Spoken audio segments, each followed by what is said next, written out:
Alara was a weapon. Forged in the fires of countless battles, her name echoed fear into the hearts of her enemies.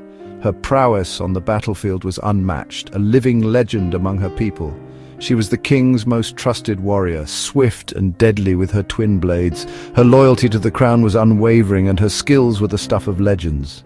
But I harbored a secret, one that could shatter my carefully constructed facade, my love for Elias.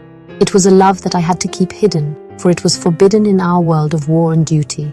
He was a gentle soul, a scholar, her weakness in a world that devoured weakness whole. His kindness and intellect were a stark contrast to her life of violence and bloodshed. They had met under the golden light of a harvest moon, their love a forbidden whisper in a world of steel and blood. Their moments together were fleeting, stolen in the shadows of war. I saw past the warrior into her heart. I saw the woman who longed for peace, who yearned for a life beyond the battlefield. She found solace in his arms, a refuge from the endless battles. In his embrace, she could forget the horrors of war, if only for a moment. Their love was a fragile flower in a land ravaged by war. It was a beacon of hope, a reminder that even in the darkest times, love could still bloom. War had changed everything. It had driven a wedge between them, forcing them into separate worlds. Elias, with his books and scrolls, could never understand the darkness she faced. The blood that stained my hands, the nightmares that haunted my sleep. How could I, a creature of war, find peace in his gentle embrace? She remembered the day he had proposed, his eyes shining with love, a simple wooden ring held in his calloused hand.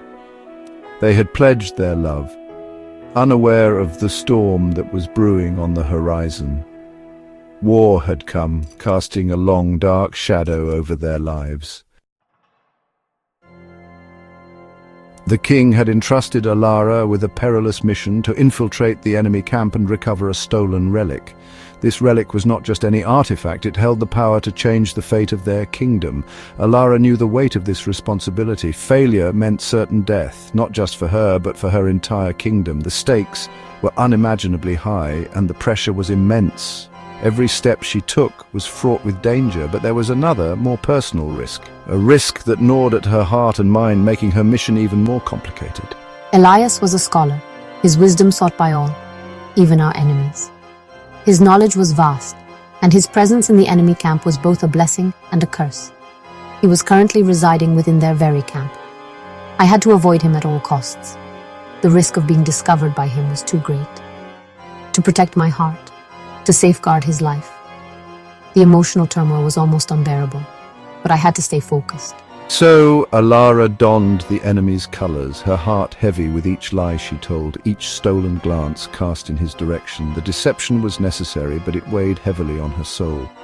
Every night she dreamt of their moonlit garden, the memory a bittersweet ache in her chest.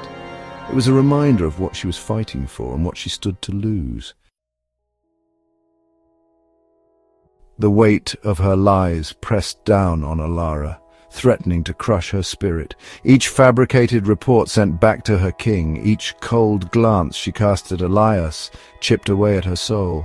She saw the confusion in his eyes, the hurt that flickered across his face whenever she was near.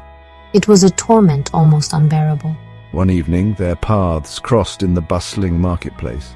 He reached for her, his fingers brushing against hers, a spark of warmth in the icy wasteland of her deception. She pulled away, her heart breaking with every step she took, the echo of his unanswered question ringing in her ears. Why? The inevitable happened. The enemy attacked, their forces surging against the king's defenses. The walls trembled under the relentless assault. Alara fought with the fury of a cornered animal, her blades a blur of deadly grace. But they were outnumbered, outmatched. The enemy's numbers seemed endless. And then she saw him. Elias, standing defiantly amidst the chaos, his voice rising above the din of battle, rallying the demoralized villagers. His presence was a beacon of hope. He had discovered her secret. He had come to fight alongside her, his love stronger than his fear. Together they were unstoppable. There was no time for explanations, no space for recriminations. The battle raged on. They fought as one, their love a shield against the onslaught, their shared purpose a beacon in the heart of the storm. Each strike, each parry, was a testament to their bond. They would face their enemies together, their love forged anew in the fires of war. In the end, it was their unity that turned the tide.